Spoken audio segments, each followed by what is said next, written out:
Primary check indicates negative damage to the structural matrix, Don.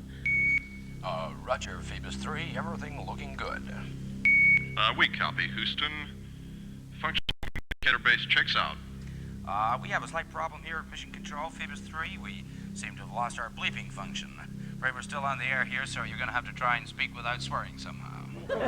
Roger, Houston. The condition is, green. Minimal and negative malfunction. Everything looking, good for retro thrust. Congratulations, Phoebus 3. You came through good there.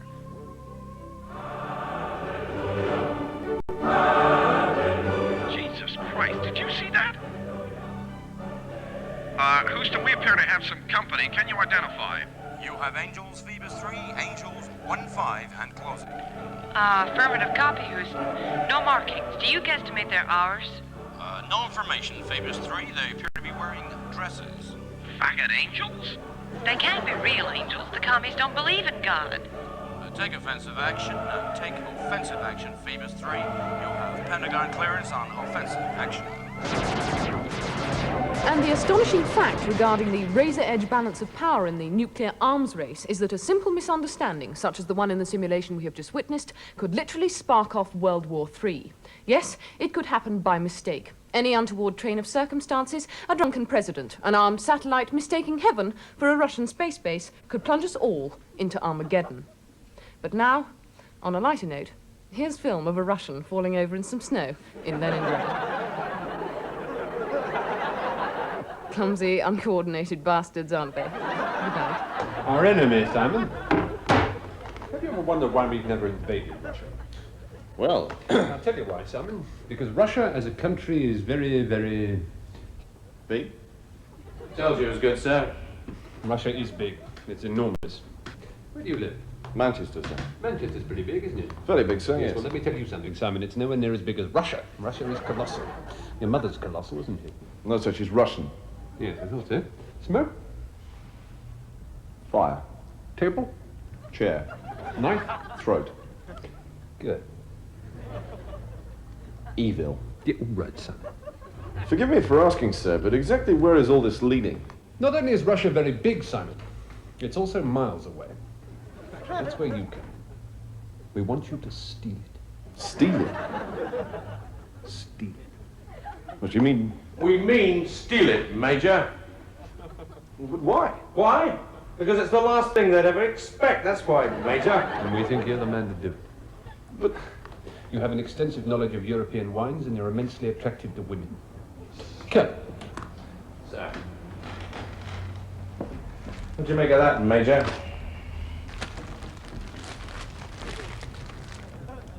it's a bin liner, sir. No, Major, it is not a bin liner. It's a country sack. Country, sir? Yes, a country sack. We developed these up at Virginia Water some 15 years ago, released them to the nation as bin liners. But they are, in fact, country sacks. You can get 5 kilos of Mother Russia in one of these innocent-looking bin liners. Or you may prefer to send us Russia down the line in one of these. An envelope. Good. It's exactly what it's supposed to look like.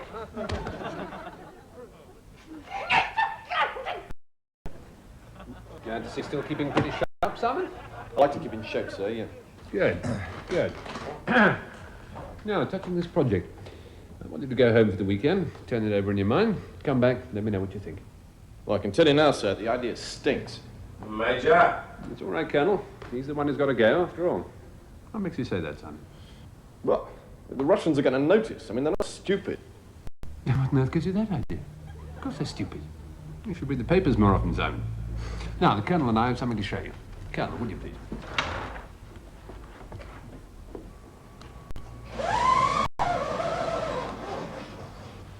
Russia, 1934, Major. I want you to pay particular attention to this piece of land here. 1979. There's a bit missing. I call the Caspian Sea. The name was Skew's idea. Britain, 1934. 1979. Norfolk. I think you'll agree we haven't exactly been idle, Major. The training begins a week on Wednesday, Simon. The boys in Department 6 will debrief you. Take no notice, it's just their way. We have a flight booked for you on the 14th. Bon chance.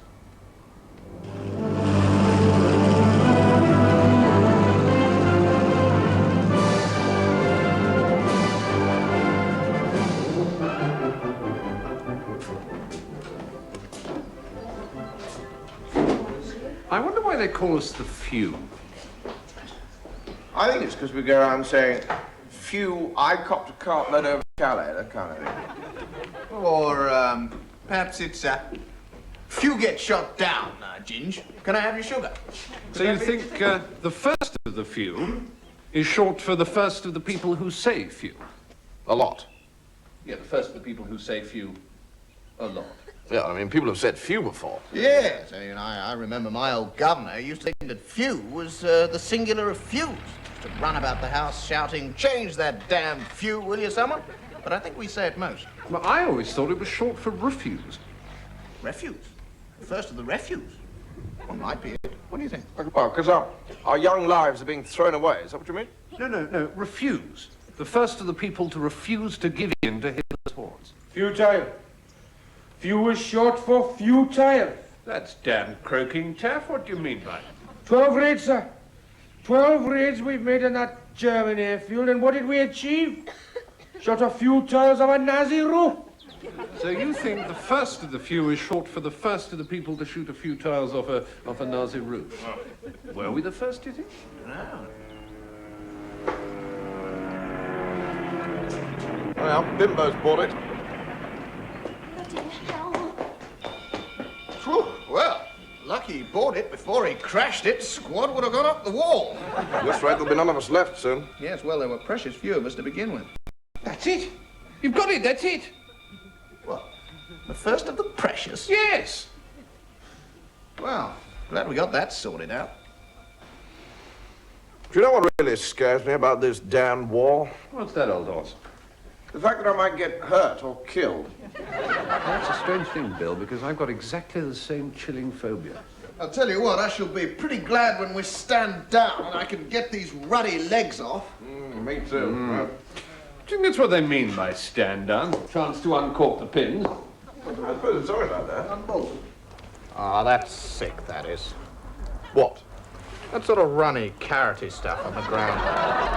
Yes, that's sick.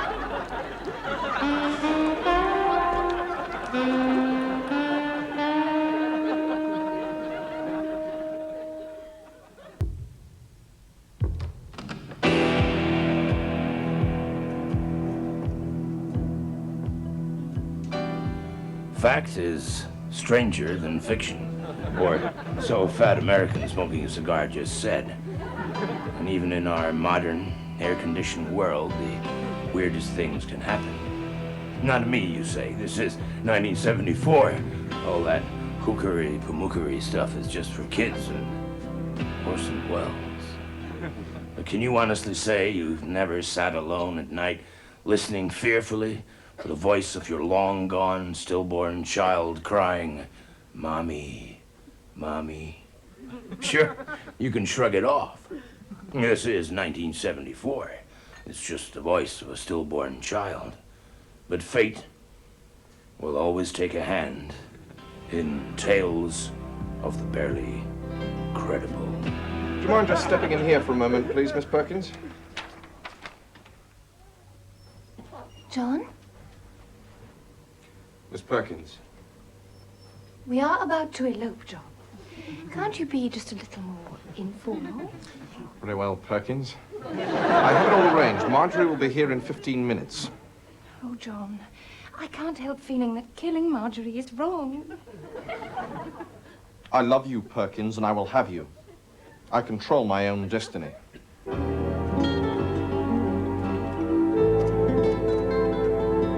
wife says, Right, bring her in.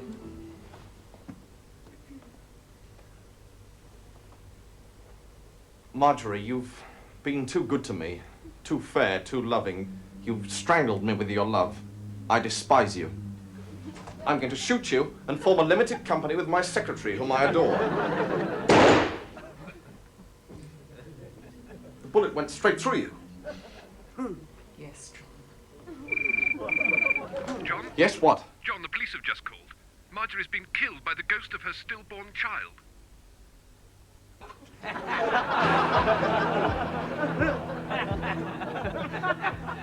Well, certainly didn't expect that.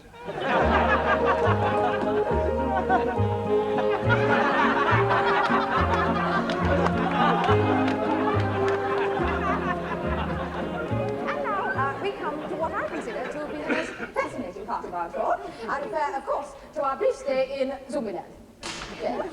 And Zombieland means quite literally land of zombies, and it certainly lived up to its name. There were zombies aplenty. In fact, you simply could not throw a knobbercock without hitting a zombie, so you had to be very careful indeed.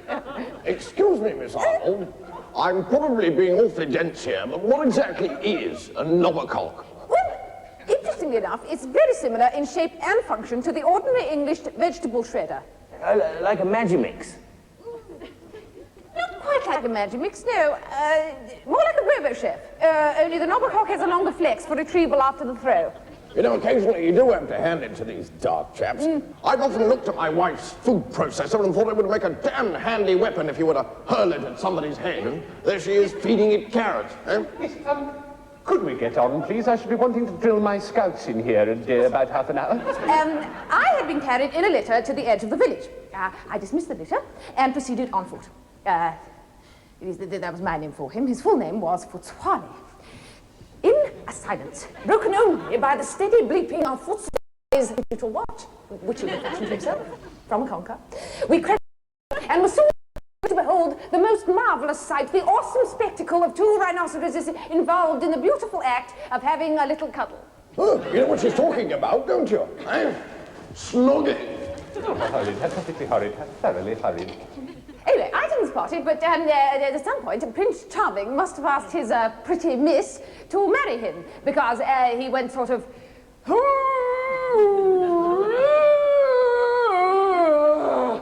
like that, which in rhino speak must mean something like, will you give me a piggyback, please? And little Madam Hard to Get went, and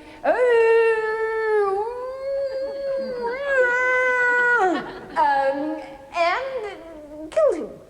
It's most extraordinary. I'm sure it was meant to be a playful smack, and then she sat down and ate almost all of one of his back legs. What a stirring tale, Miss Arnold. The simple account of two rhinos instinctively involved in the glory of animal sex. It reminds us humans of what we have lost through our prudish domesticity. I don't mind admitting that when I've tried the same sort of thing, it had nothing of the God-given excitement and holy passion that you've just described. Of course, my rhino was a tame one. Next week, we will continue our little journey up the Nile Delta. Before I finish, let me just leave you with the I want to be more than just a friend call of the wild quagga.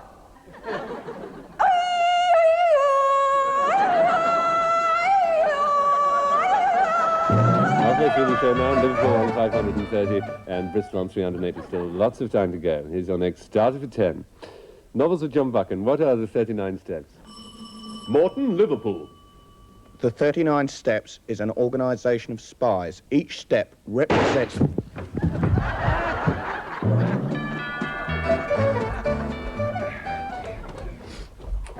Well, you've certainly added quite a few new features since I last had a shifty at the pad, Alan.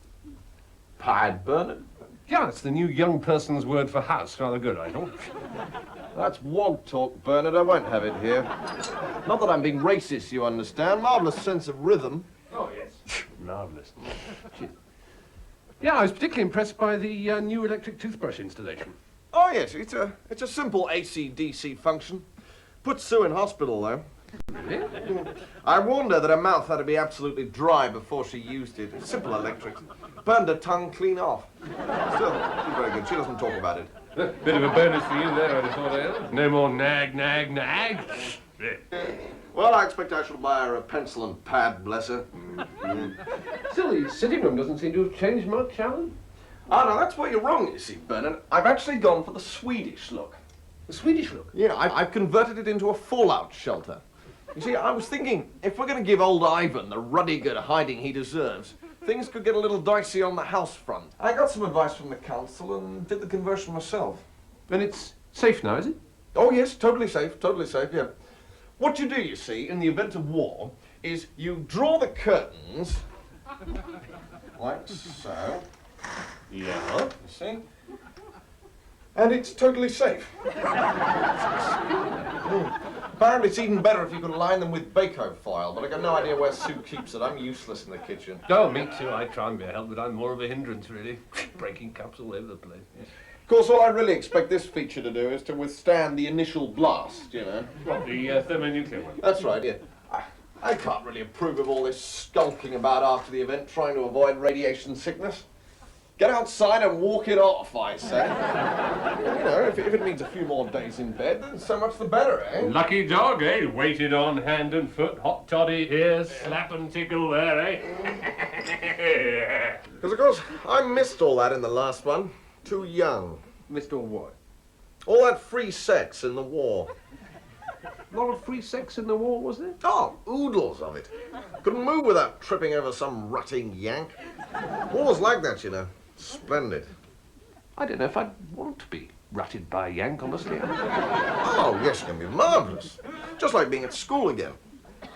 I was rutted by a pole once. With a pole or by a pole? By a pole in a field. I was rutted by a Swede once. With a Swede or by a Swede? With a Swede by a chum in a greengrocer's. Really?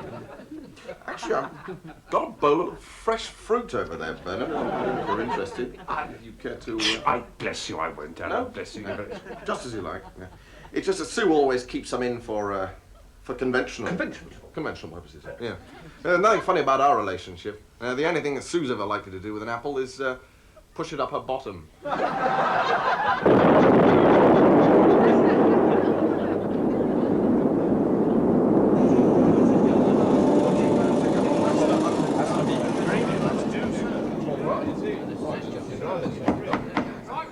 Gentlemen and ladies, I think all of us around this table can take some small satisfaction from the thought that despite this nation's being subjected to 4 days of sustained Muscovite thermonuclear assault, Grimsdyke Borough Council is meeting as usual and in good order.